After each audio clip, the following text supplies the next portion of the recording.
அதில் ஒரு சிங்களவர் கூட அங்கே இல்லை, ஒரு பௌத்தர் கூட அங்கே இல்லை. அங்கே நீங்கள் ஒரு கோயில் கட்டுறீங்க, ஏன் கட்டுறீங்க? நீங்கள் ஒன்றும் தையீட்டியில் கட்டுறீங்க, அங்கே யார் இருக்கிறாங்க? ஆமிக்காரங்க தங்களுக்கு தேவையான கோயில் அவங்க கட்டியிருக்கிறாங்க. கல்யாணம் பேசப்பட்டதா அல்லது நீங்களே பேச முடியும்? எனக்கு முன்னர் இருந்த சுரேஷ் கூடுதலாக பிடித்தது இப்பொழுது இருக்கிற சுரேஷிலும் விட என்று சொன்ன ஒரு சமைக்க பிடிக்கும். நான் 14 வயசுலேயே நெல் அவிச்சு காய வச்சு நெல்லை கொண்டு போய் குத்தி சோறாக்கி வைக்கிறேன். நீங்கள் வெறுக்கக்கூடிய ஆட்சியாளர், நீங்கள் மதிக்கக்கூடிய தமிழ் மக்களுக்கு மிக விரோதமாக செயற்பட்டதில் மஹிந்த ராஜபக்ஷ இருக்கிறார், கோத்தபாய ராஜபக்ஷ இருக்கிறார். முதல் அரசியல் மேடை பேசினாங்க, பேச சொன்னார்கள் யார் கடத்தினது என்பதை பற்றி அறிவதற்காக. அதில் எங்களது கட்சியிலிருந்து நான் பேச வேண்டிய நிர்பந்தம் ஏற்பட்டது. அதுதான் என்னுடைய முதலாவது பேச்சாக.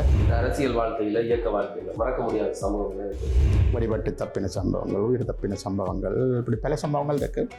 ஆகவே அதெல்லாம் அப்படி கடந்து போன விஷயங்களாக இருக்கு. என்ன விஷயத்தை சாதிச்சிங்க, என்னதை சாதிக்க முடியலை என்பது விடுதலை புலிகள் இருந்த போதோ அல்லது பல இயக்கங்கள் இருந்த போதோ எங்களுக்கு இருந்த பலம் என்பது வேறு. அந்த பலத்தை வைத்து நாங்கள் அந்த காலத்தில் பேரம் பேசியிருந்தால் நாங்கள் எடுத்துக்கொள்ள கிடைத்திருக்கக்கூடிய விஷயங்களும் வேறு.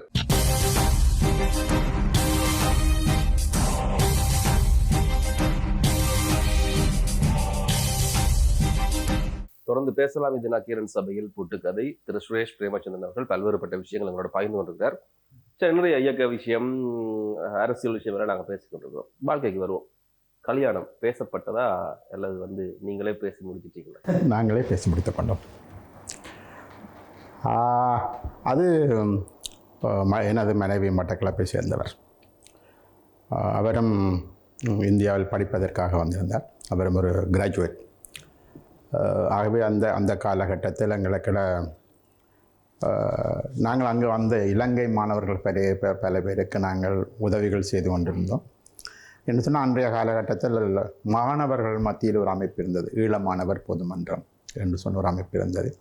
ஏனைய அதே போல் தமிழில் விடுதலை புலிகள் ஒரு மாணவர் அமைப்பை வைத்திருந்தார்கள், வேறு மாணவர் அமைப்புகளும் இருந்திருக்கும். ஆகவே இந்த மாணவர் அமைப்பினூடாக இலங்கையிலும் சரி, தமிழகத்திலும் சரி, இங்கிலாந்து போன்ற நாடுகளிலும் இந்த மாணவர் அமைப்பினுடைய கிளைகள் இருந்தது. அந்த கிளைகளுக்கூடாக நாங்கள் மாணவர்கள், ஈழத்திலிருந்து வரக்கூடிய மாணவர்களுக்கு ஏற்படக்கூடிய பல்வேறுபட்ட பிரச்சனைகள், அதிலுக்கு என்ற உதவிகள் செய்வது, அட்மிஷன் எடுத்து கொடுப்பது போன்ற பல விஷயங்கள்.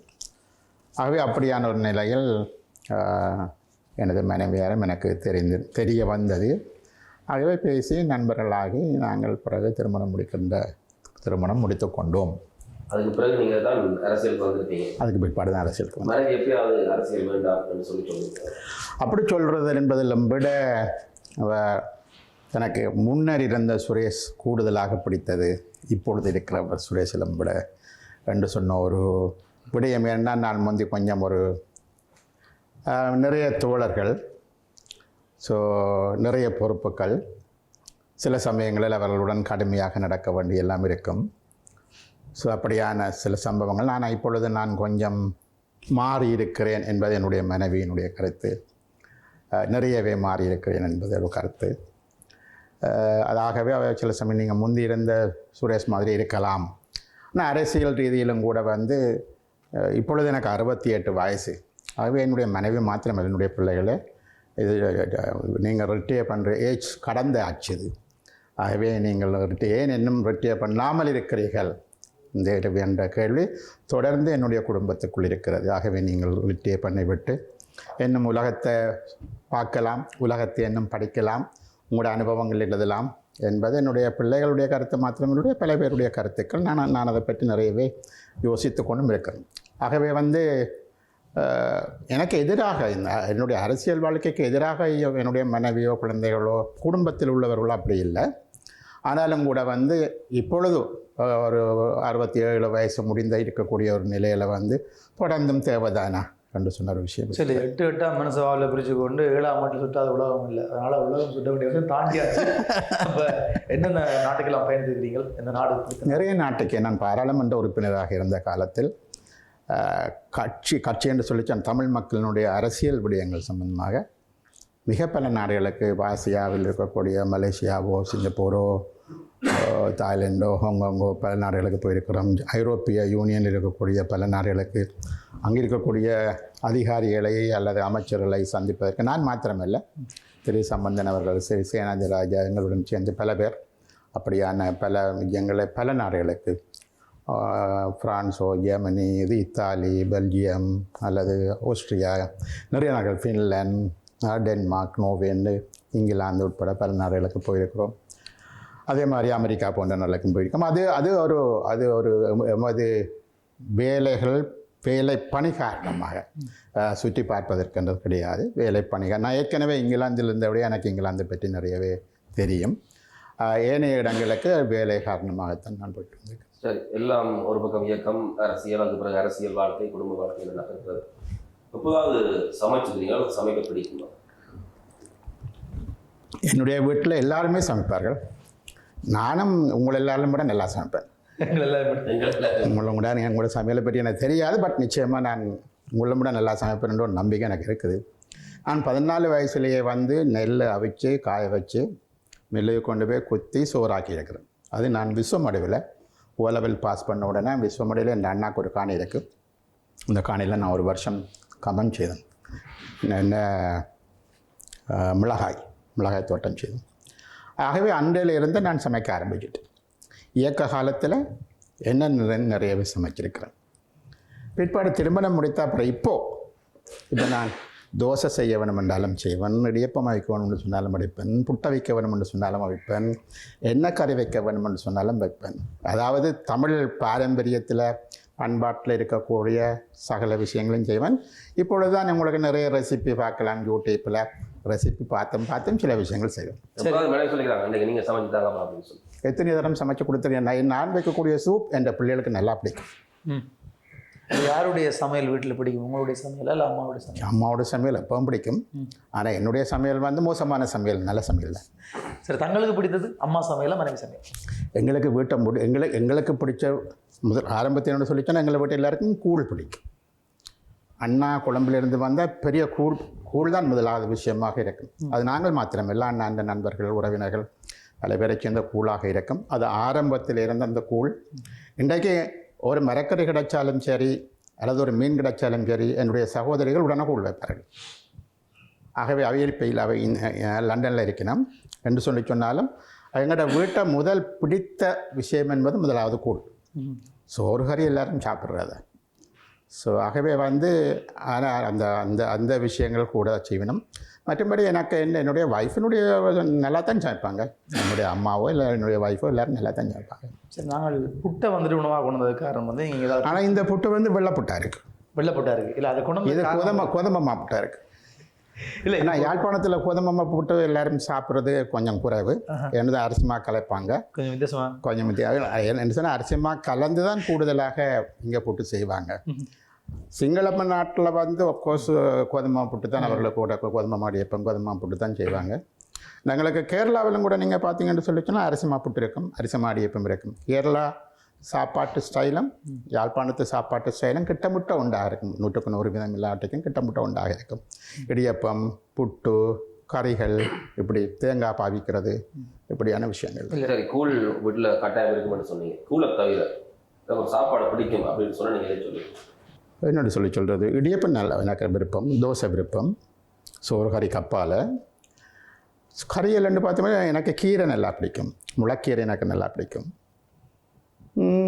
என்ன கறியும் சாப்பிடும், நல்லா வதக்கி வச்ச கத்திரிக்காய் குழம்பு பிடிக்கும், நல்லா கருவாட்டு குழம்பும் பிடிக்கும், மீன் குழம்பு, மற்ற எல்லாமே நான்வெஜ் என்று சொல்லக்கூடிய ஊர்வன பரப்பனை எல்லாம் வந்து சாப்பிடலாம். சரி, குறிப்பாக இந்த புட்டு ஏன் கொண்டு வந்து கதை கொண்டு வந்தான்னு சொன்னால், ஏதாவது புட்டு வைப்பீங்க, நீங்கள் ஏதாவது புட்டு வைப்பீங்க? ஆமாம், நான் சாதாரணமாகத்தான் எங்களுடைய அம்மா புட்டு செய்கிறப்ப ஒடிஜல் புட்டு செய்வாங்க, கீரை புட்டு செய்வாங்க, அரிசிமா இந்த இது நான் சொல்ல ஒரு நார்மல் புட்டு. அவங்க சில வித்தியாசமாக ஒடியல் மாவுக்கள் எல்லாம் வந்து மிக்ஸ் பண்ணி எல்லாம் வந்து பண்ணி ஒரு ஒடியல் மாவு குரக்கன் புட்டு செய்வாங்க. அதெல்லாம் வந்து நீங்கள் உடனே சாப்பிட்றணும். வச்சுருந்தீங்கன்னு சொன்னால் அப்புறம் காஞ்சி போனால் அப்புறம் அது சாப்பிட்றது கொஞ்சம் கஷ்டமாக இருக்குது. ஆகவே வந்து அதே இது ஒரு சொல்லுவாங்க, நீங்கள் என்ன கிட்ஸ் 90 கிட்ஸோ 2K கிட்ஸோன்றெல்லாம் இப்போ சொல்லுவாங்க. அந்த கிட்ஸுக்கு இந்த விஷயங்கள் கணக்க விளங்காது. மேபி எங்களோட ஜெனரேஷன், ஏன்னா நாங்கள் அந்த பழைய பாரம்பரியங்களோடு வளர்ந்து நாங்கள். இப்பொழுது டெக்னாலஜி மாறி, சாப்பாட்டு மாறி, ஃபாஸ்ட் ஃபுட் வந்து, பிஸா வந்து, பேர்கர் வந்து எல்லாம் மாறி போய்க்குள்ள வந்து அவர்கள் இதுக்கும் அதுக்கும் இடையில ஒரு இடைவெளி இருக்குதுன்னு தான் நான் நினைக்கிறேன். சமையல் பழக்கம் தாண்டி ஏதாவது ஒரு விடயத்தை நீங்கள் புட்டு வைக்க போகிறீங்கன்னா விடயத்தை புட்டு வைக்கிறேன் இது வரைக்கும் சொல்லாத விஷயம். நான் பல விஷயங்களை எனக்கு தெரிஞ்ச மொழி என்று சொன்னது என்னுடைய இண்டப்படியா அதில் நான் பல விஷயங்களை புட்டு வச்சிருக்கிறேன். அது கட்சிக்குள்ளே இருக்கிறப்போ, கட்சிக்கு வெளியில் இருக்கிறப்போ பல விஷயங்களை புட்டு வச்சிருக்கிறேன் எனக்கு தெரிஞ்ச வகையில். ஸோ அப்படி சொன்னால் என்னுடைய பாஷையில், என்னுடைய மொழியில், என்னுடைய என்னென்னு சொல்ல அந்த ஸ்டைலில் அந்த விஷயங்கள் நான் புட்டு வச்சுக்கிறேன். இதுவரை அப்படியா செய்யலை அப்படின்னு சொன்னால் இதில் வந்து நீங்கள் புட்டு வைக்கிறேன் எல்லாமே எல்லாருக்கும் தெரிஞ்ச என்ன சொன்னால் நான் ஒரு முழு நேர தமிழ் அரசியல்வாதி என்று சொல்கிற விட தமிழ் மக்களுடைய பிரச்சனைகள் தீர்க்கப்பட வேண்டும் என்பதற்காக தான் நான் யோசிக்கிறேன்னு நான் நம்புகிறேன். எனக்குள்ளே நான் நம்புகிறேன். வெளியில் இருந்து பார்க்குறாக்கள் அதை பிள்ளையா சரியாக பார்க்கலாம், அது வேறு பிரச்சனை. ஒவ்வொருத்தருக்கும் ஒவ்வொரு மேலே வந்து ஒரு விதமான விமர்சனங்கள் இருக்கலாம். சரியான விமர்சனம் இருக்கலாம், பிள்ளையான விமர்சனம் இருக்கலாம். அவை வந்து என்ன எங்களால் இயன்ற விஷயங்களை நாங்கள் இப்போ நான் நினைக்கிறேன் வந்து என்னென்னு சொன்னால் வந்து நான் சொன்னேன் இந்த இண்டோ-லங்கா கோட் 13th Amendment 87 சில சமயம் நாங்கள் அதை எடுத்து அப்பொழுது சரியான முறையில் மற்றாக்கள் எல்லாரும் சேர்ந்து கொண்டு போயிருந்தால் இன்றைக்கு எங்களோட நிலவரங்கள் வேறு மாதிரி போயிருக்கலாம் என்பது என்னுடைய ஒரு இது. ஆனால் அதிலெல்லாம் நாங்கள் அதெல்லாம் நிறைய பாஸ் பண்ணி வந்துட்டோம். ஸோ ஆகவே இப்போ நாங்கள் வேறு ஒரு இதெல்லாம் இப்பொழுது இருக்கிறோம். ஸோ ஆகவே அதில் முடிஞ்சு போன விஷயம். நேரடி அரசியல் நேரடி அரசியல் பண்ணீங்க இல்லை, மக்கள் பிரதிநிதியாக தேர்வு செய்யப்படாமல் தேர்வு நடந்தவர்கள் இப்போ வாழ்க்கை எப்படி இருக்கு? முதல் இருக்கக்கூடிய பரபரப்பான வாழ்க்கையும் பெறக்கூடிய வாழ்க்கையும் நிச்சயமாக இப்பொழுது அந்த அவ்வளவு தூரம் பரபரப்பில்லை. நான் ஒரு கட்சியினுடைய தலைவராக இருக்கிற காரணத்தாலே இன்னும் சில பொறுப்புகள் என்னுடைய எண்ணம் ஒட்டி கொண்டு தான் இருக்குது, இல்லை என்று சொல்வதற்கு கிடையாது. ஒரு கட்சியினுடைய தலைவராக இருக்கிற காரணத்தால் ஏனைய கட்சிகளுடன் பேச வேணும், பல்வேறுபட்ட விடயங்கள் சம்பந்தமாக பேச வேணும், கொள்ள வேணும், இதை முன்னுக்கு எடுத்து செல்வது சம்பந்தமாக எங்களுடைய கருத்துக்களை சொல்ல வேணும்னு பல விஷயங்கள் இன்னும் நிச்சயமாக இருக்குது. அந்த பொறுப்புகள் சில சமயம் பொறுப்புகள் கைமாறுமாக இருந்தால் அதில் இருந்தும் நாங்கள் விடுபடுவதற்கான சாத்தியப்பாடுகளும் வரலாம் எதிர்காலத்தில். அவே அந்த நீங்கள் சொன்ன பாராளுமன்றம் என்பது வந்து அது ஒரு கொஞ்சம் கூடுதலான பரபரப்பு என்று சொன்னால் உங்களுக்கு பல விஷயங்களை பாராளுமன்றத்தில் பேசுவதற்கு அப்பால் அரசாங்கத்தோடு பேசுவது, அமைச்சர்களோடு பேசுவது, டிப்ளமேட்ஸோடு பேசுவது போன்ற பல விஷயங்கள் நாங்கள் செய்ய வேண்டியிருக்கும். ஆகவே அதில் இருந்து நாங்கள் நிச்சயமாக அந்த விஷயங்கள் இப்பொழுது எங்களுக்கு கிடையாது. அது ஒரு கட்சியினுடைய தலைவராக இருக்கிறதன் காரணத்தாலையும் இன்னும் ஒரு தமிழ் மக்களினுடைய பிரச்சனைகளுக்கு தீர்வு காணப்பட வேணும் என்று சொன்ன ஒரு விஷயம் இருக்கிறதாலையும் அவை இன்னும் வந்து அந்த அரசியல் அந்த பிரச்சனைகள் என்பது இன்னும் இருந்து கொண்டு தான் இருக்குது. சரி, பாராளுமன்றத்தில் பிரச்சனைகள் தீர்க்கப்படாட்டியும் பேசப்படுகிறது. இப்பொழுது கூடிய இளம் அரசியல்வாதிகளில் உங்களுடைய நம்பிக்கைக்குரியவர்கள் யார்? இளம் அரசியல்வாதி யார் இருக்கணும்? குறிப்பாக இப்பொழுது பேசுவார்கள் பாராளுமன்றத்தில் அதெல்லாம் இளம் அரசியல்வாதிகள் என்று என்ன தெரியும். இப்போ புதுசாக என்பிபியில் இருந்து போயிருக்கணும் அவர்கள் இளசாக தான் எனக்கு தெரியாது, அவர்கள் புதியவர்கள். ஆகவே அவர்களுக்கு எவ்வளவு தூரம் தமிழ் மக்களினுடைய பிரச்சனைகள் தொடர்பாக எவ்வளவு தூரம் அக்கறையாயும் ஆழமாகவும் ஆர்வமாகவும் இருக்கணும் என்பது என்னை பொறுத்தவரை ஒரு கேள்வி. மாற்றங்களை உருவாக்க வேண்டும் என்று அவர்கள் யோசிச்சிருக்கலாம். ஆனால் என்ன விதமான மாற்றங்களை எப்படி உருவாக்க வேண்டும் என்றது எனக்கு தெரியாது. மற்றபடி நார்மலாக நீங்கள் பார்லிமெண்ட்டில் பார்த்தால் பழைய முகங்கள் தான் இருக்கணும். ஸோ அவர்கள் பார்லிமெண்ட்டில் பேசினோம். சரி, நீங்கள் வெறுக்கக்கூடிய ஆட்சியாளர், நீங்கள் மதிக்கக்கூடிய தலைவர் வெறுக்கிற என்று சொல்லி சொன்னால் வந்து என்னுடைய அரசியல் எல்லாம் தமிழ் மக்களினுடைய எதிர்காலத்தை மையமாக கொண்ட அரசியல். அந்த அரசியலுக்கு ஒத்து வரக்கூடியவர்கள், ஒத்து வரக்கூடாதவர்கள் என்று சொல்லிட்டு வேணுமென்னா நாங்கள் வரையறுக்கலாம். அந்த அரசியலுக்குள்ள வந்து தமிழ் மக்களுக்கு மிக விரோதமாக செயற்பட்டதில் வந்து மஹிந்த ராஜபக்ஷ இருக்கிறார், கோத்தபாய ராஜபக்ஷ இருக்கிறார். அவர்கள் கொஞ்சம் ஒரு கடுமையான ஆட்களாக, அதாவது தமிழ் மக்கள் இனப்பிரச்சனை ஒன்றே இல்லை, அதுக்கு தேவை என்ற விஷயம் அதுக்குள்ள நீங்கள் அப்படியான ஒரு அரசியலுக்குள்ள பார்த்தீங்கன்னு சொன்னால் ஒப்பீட்டு ரீதியில் சந்திரிகா பண்டாரநாயக்க குமாரதங்க இந்த பிரச்சனையை தீர்க்க வேணுமென நான் வந்து யோசித்தவாண்டு நான் நம்புகிறேன். அதுக்கான சில ப்ரப்போசல்ஸ் பார்லிமெண்ட் மட்டும் வந்ததுன்னு நான் நம்புகிறேன். அந்த வகையில் ஒப்பீட்டு ரீதியில் அவைவியலும் விட ஒரு கொஞ்சம் பெட்டர்ன்னு சொல்லலாமே தவிர நீங்கள் 100% இவர்கள் எல்லாரும் நல்லதாக இருந்தால் அப்போது பிரச்சனை முடிஞ்சிருக்கு. எல்லாரும் விஷயத்தை சரியான முறையில் பார்த்தா பிரச்சனை முடிஞ்சிருக்கும். அது முடியாத என்று சொல்ல முடியும். சந்திரியான காலத்தில் முடியலைத்தான், இப்பொழுதும் முடியலைத்தான். ஸோ ஆகவே நாங்கள் ஒட்டுமொத்தமாக ஒதுக்க ஒரு ஜனநாயக அரசியல் என்று சொல்லி வந்துட்டீங்கள் என்று சொல்லி சொன்னால் நீங்கள் எல்லாரோடும் பேசத்தான் வேணும். அது யாராக இருந்தாலும் பேசத்தான் வேணும். கோத்தாவாக இருந்தாலும் பேசத்தான் வேணும். இப்பொழுது அனுராவாக இருந்தாலும் பேசத்தான் வேணும். சந்திரியாக இருந்தாலும் பேசத்தான் வேணும். சரி, மதிக்கிற அரசியல் மதிக்கிற ஒரு தலைவர் தான் யாரும் சொல்லி மதிக்கிற உலகத்து தலைவரை பற்றி கேட்குறீங்களோ இலங்கைக்குள்ள தலைவரை பற்றி கேட்டால் என்னுடைய கட்சியினுடைய தலைவராக பத்மநாபாக இருந்தார். நான் அவர் மிக மிக பெரிய அளவில் மதிக்கிறேன் என்று சொல்லி சொன்னால் மிக மனிதாபமான ஒரு உணர்வு கொண்டவர். பல 100 தோழர்களை ஒரு கௌரவமாக சரியாக நடத்தக்கூடியவர். பிரச்சனைகள் தீர்க்கப்பட வேண்டும் என்பதில் ஆழ்ந்த அக்கறை கொண்டவர். ஒரு சமத்துவமான சமுதாயத்தை உருவாக்க வேண்டும் என்பதில் ஒரு இது கொண்டவர். ஆகவே அந்த வகையில் நான் சொல்லுவேன், பத்மநாபா வந்து தமிழ் தரப்பில் இருந்த பல்வேறுபட்ட இளந்தலைவர்களுக்குள்ள அவர் ஒரு நல்ல தலைவராக எனக்கு பட்டிருந்துச்சு என்று சொன்னது ஒரு விஷயம். இலங்கையினுடைய தமிழ் அரசியல் என்று எடுத்து பார்த்தீங்கள் என்று சொல்லி சொன்னால் நேர்மையான அவருடைய அரசியல் சரியா பிள்ளையா என்பது வேறு. ஒரு நேர்மையான அப்பளக்கற்ற ஒரு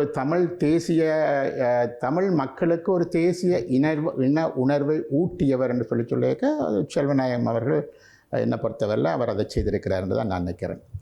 அவர் வந்து தன்னுடைய சொத்து பத்துக்களை விற்று ஒரு பத்திரிகை நடத்தினவர், கட்சி நடத்தினவர் என்று சொன்ன வரலாறெல்லாம் அவருக்கு இருக்குது. இப்பொழுதும் சரி, இதுக்கு முன்னுக்கும் சரி, இந்த பல பேர் எப்படியெல்லாம் சம்பாதிக்கலாம் என்று பார்த்த நேரத்தில் அவர் ஒருவர், நான் இல்லை அவர்கிட்ட கட்சியை சார்ந்த மற்றாக்களை பற்றி நான் பேசலை, அவரை பற்றி மாத்திரம்தான் சொல்கிறேன். அவர் வந்து ஒரு நேர்மையானவராக இருந்தார். ஆனால் அவர் எடுத்துக்கொண்ட கொள்கையை நிறைவேற்றுவதற்கு சரியான திட்டங்களை வகுத்தாரா என்றால் அது ஒரு கேள்வி. சமஷ்டி அரசியலை இலங்கையில் கொண்டு வர வேண்டும் என்று, அது சமஷ்டி கட்சி தானே பேர், தமிழிசை கட்சிக்கு பேர் சமஷ்டி கட்சி. அதற்கான வேலைகளை அவர் சரியான முறையில் கையில் எடுத்தாரா என்று சொல்லி சொன்னால் என்ன பொறுத்தவரையில் இல்லை. ஆனால் அவர் மிக மிக நேர்மையான ஒருவர். என்னுடைய தாயார், என்னுடைய குடும்பத்தார் எல்லாரை பொறுத்த வரையிலையும் வந்து அவர் ஒரு சிறப்பான நேர்மையான ஒரு மனிதனாகத்தான் பார்க்கணும். சரி, அம்மா பற்றி நிறைய விஷயம் ஸ்லாய்க்கு பேசுனீங்க. நீங்கள் அரசியலுக்கு வரணும் இல்லை ஒரு அரசியல் களத்தை இருக்கணும்னு சொல்லி விரும்பினா அது அந்த காலத்தில் இருந்தாலும் சொன்னீங்க. நீங்கள் அது வந்ததுக்கு பிறகு அம்மாண்ட மரநிலை எப்படி இருந்துச்சு? அம்மா ஒரு காலம் அம்மா என்னுடைய பேச்சுக்களை கேட்க ஆரம்பத்தில் ஆர்வமாக இருந்தார். பின்னாடி வயசு போன காலத்தில் வந்து அவரால் அந்த பேச்சுக்களை கேட்க முடியலை. அவள் இன்னொரு பெரிய பேச்சாளனாக பார்க்க வரும் என்று விரும்பினான். ஆனால் நான் பெரிய பேச்சாளனும் இல்லையோ தெரியலை. ஆனால் ஒரு தமிழ் தரப்புக்குள்ள ஒரு குறிப்பிடும்படியான பேச்சாளனாக நான் இருக்கிறேன்னு நான் நினைக்கிறேன், என்னுடைய ஒப்பீனியனுக்குள்ள. அவை அம்மாவுக்கு ஒரு சிறந்த ஒரு அம்மா பல்வேறுபட்ட பேச்சுக்களை முந்தி கேட்டிருக்கிறார். சபாக்கு அந்த தமிழ் சம்பந்தமாக பேசுகிற பல பேச்சாளர்கள் அம்மாவுக்கு நல்லாவே பிடிக்கும். ஸோ அந்த வகையில் நான் ஒரு சிறந்த பேச்சாளனாக வர முடியும் விரும்பினா நான் நினைக்கிறேன். அதை ஓரளவு நான் நிறைவேற்றியிருக்கிறேன்னு நான் நினைக்கிறேன். முதல் அரசியல் மேடை பேச்சு ஞாபகம் இருக்கிறதா? அரசியல் மேடை பேச்சில் யாழ்ப்பாண பல்கலைக்கழகத்தில் பேச வேண்டிய ஒரு நிர்பந்தம் ஏற்பட்டது. நான் பல்கலைக்கழக மாணவன் அல்ல, நான் இயக்கத்தில் இருந்தேன். பல்கலைக்கழக மாணவன் ஒருவர் கடத்தப்பட்டிருந்தார், யாரோ ஒரு தரப்பால் கடத்தப்பட்டிருந்தார். அது சம்பந்தமாக பல்கலைக்கழக மாணவர்கள் பல்வேறுபட்ட கட்சிகளையும் அழைத்து பப்ளிக் மீட்டிங், அவர்களது பெரிய ஒரு 4000-5000 மாணவர்கள் கூடின இடத்தில் அதை பற்றி ஒவ்வொரு கட்சியும் பேச சொல்லி சொன்னார்கள், யார் கடத்தினது என்பதை பற்றி அறிவதற்காக. அதில் எங்களது கட்சியிலிருந்து நான் பேச வேண்டிய நிர்பந்தம் ஏற்பட்டது. அதுதான் என்னுடைய முதலாவது பேச்சாக அரசியல் வாழ்க்கையில், இயக்க வாழ்க்கையில் மறக்க முடியாத சம்பவங்கள் சொல்லுங்கள். நிறையவே இருக்கும். உயிர் தப்பின பல சம்பவங்கள் இருக்குது, வழிபட்டு தப்பின சம்பவங்கள், உயிர் தப்பின சம்பவங்கள், இப்படி பல சம்பவங்கள் இருக்குது. ஆகவே அதெல்லாம் அப்படி கடந்து போன விஷயங்களாக இருக்குது. எப்போது அரசியல் விட்டு ஓய்வு அப்படின்னு யோசிச்சிருக்கீங்க? நிறைய தரம் யோசிச்சிருக்கிறேன். சில சமயம் எவ்வளோ சீக்கிரமாக ஓய்வு பெறலாமோ அவ்வளோ சீக்கிரமாக ஓய்வு பெற விருப்பமும் இருக்குது. தற்கால அரசியல் தமிழ் மக்களுடைய அபிலாசைகளை நிறைவேற்றணும், ரொம்ப ரொம்ப கடினமானது. வரக்கூடிய அரசியல் எப்படி இருக்கும்?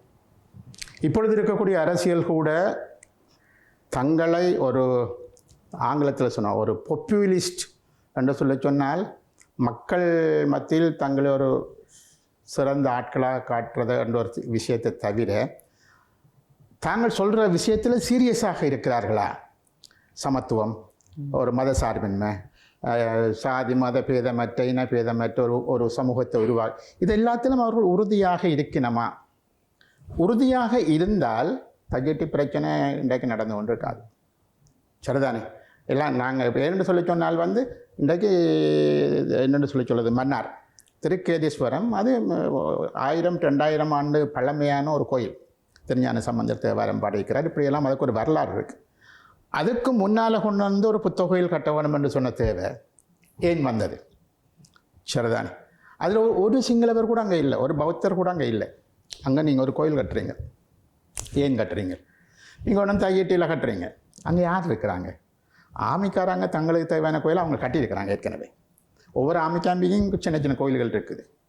சரி, இப்போ நீங்கள் இதுகளை மாற்றி அமைக்க உங்களால் முடியாவிட்டால், நீங்கள் பேசக்கூடிய சமத்துவம், நீங்கள் பேசக்கூடிய சாதி மத இன மத பேதமற்ற என்று சொல்கிற இவ்வளவு விஷயங்களும் எங்கே வருமா என்று சொன்ன பல கேள்விகள் எனக்குள்ளே இருக்குது, நிறைய மக்கள் மத்தியிலையும் இருக்குது.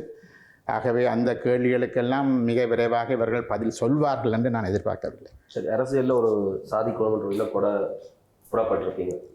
என்ன விஷயத்தை சாதிச்சிங்க, என்னத்தை சாதிக்க முடியலை என்பதை அதை நான் ஆரம்பத்தில் உங்களுக்கு சொன்ன மாதிரி கிடைக்கிற சந்தர்ப்பங்களை நாங்கள் பாவித்திருந்தால், அது தனிநாடாக இல்லாவிட்டாலும் கூட எங்களுக்கு ஒரு மிக தமிழ் மக்களுக்கு ஒரு பெரிய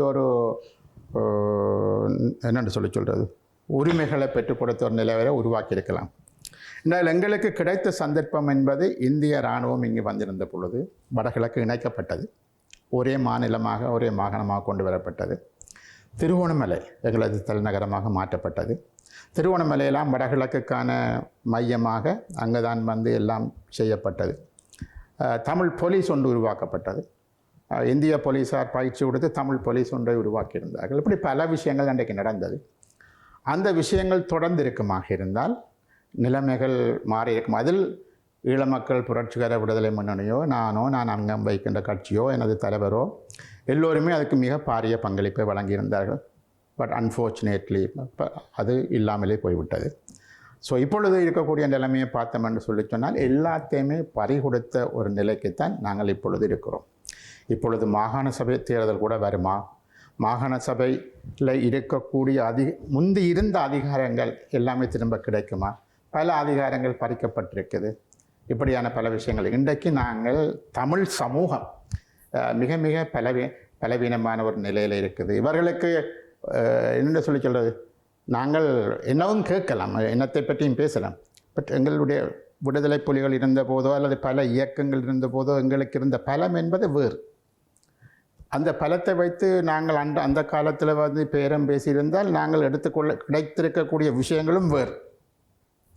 இன்றைக்கு 159 3/2 லிம்பிட பெரும்பான்மையை கொண்ட அரசாங்கம், அது வடகிழக்கில் இருந்தும் நியாயமான ஒரு பாராளுமன்ற உறுப்பினர்களை கைவசம் வைத்திருக்கக்கூடிய அரசாங்கம். நாங்கள் கேட்ட என்ன சொல்லினோம், வாங்குறோம் தமிழ் மக்கள் எங்களை தெரிவு செய்திருக்கணும், எங்களுக்கு தெரியும் நாங்கள் என்ன செய்ய வேணுமென்று, நீங்கள் யாரும் எங்களுக்கு சொல்ல வேணுமென்ற அவசியம் இல்லை. அப்படியான ஒரு நிலவரம் தோற்றுவிக்கப்பட்டிருக்கிறது. அது தமிழ் மக்களுடைய எதிர்காலத்துக்கு ஒரு சாதகமான விஷயம் அல்ல. இனிமேலாவது அது மாற்றி அமைக்கப்பட வேணும். தமிழ் மக்களும் அதை பற்றி யோசிக்கணும். குற்றச்சாட்டுக்களை கட்சிகளுக்கு மேல் இயக்கங்களுக்கு மேல் சுமத்தினால் மாத்திரம் எல்லாம் முடிந்துவிடும் என்பது அல்ல. மக்களும் யோசிக்கணும், எது சரியான அமைப்பு முறை என்பதை அவர்களும் யோசிக்கும். 1-2 தரம் யோசிக்கணும். நினைக்கிறேன் அப்படி செய்வதனூடாக தவறுகளை திரித்து முன்னேற முயற்சிக்கலாம் என்று நான் நினைக்கிறேன். சரி, நிகழ்ச்சியும் நிறைவேறுகிறது. இறுதியாக ஒரு கேள்வி, உங்களுடைய சூழ உள்ள நண்பர்கள் வட்டாரம் பற்றி சொல்லும். எனக்கு இப்பொழுது நண்பர்கள் என்று சொல்லிட முடியும். என்னுடைய கட்சி, என்னுடைய இருக்கக்கூடிய தோழர்கள், மிக பல தோழர்கள் இருக்கணும். வடக்கிலிருந்து கிழக்கு வரையில் மிக பல பேர் இருக்கணும். அவர்கள் என்னோட கடந்த ஒரு 45-50 வருஷம் என்னோட பயணித்த தோழர்கள் இருக்கணும். நான்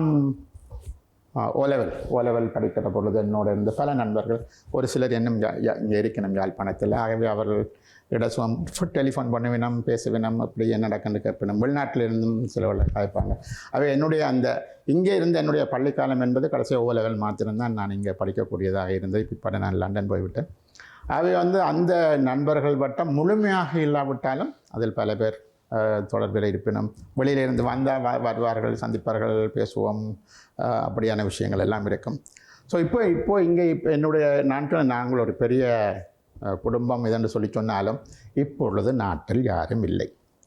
எல்லாரும் கனடாவோ உலகம் முழுக்க போயாச்சு. இப்பொழுது என்னுடைய கிராமத்தில் இருப்பவர்களுக்கு அவர்களுக்கு என்ன தெரிய நியாயம் இல்லை, எனக்கு அவர்களை தெரிய நியாயம் இல்லை. சரி, இறுதியாக நிகழ்ச்சி விவரப்பட்ட நிகழ்ச்சியில் வாங்க நிகழ்ச்சி எப்படி இருக்கும்? நல்ல விஷயம். இதில் நீங்கள் புட்டுக்கறி இந்த விஷயங்கள் பேசுகிற விஷயங்கள் எல்லாம் நல்ல விஷயம்தான். பலதையும் பத்தையும் நாங்கள் பேசலாம்.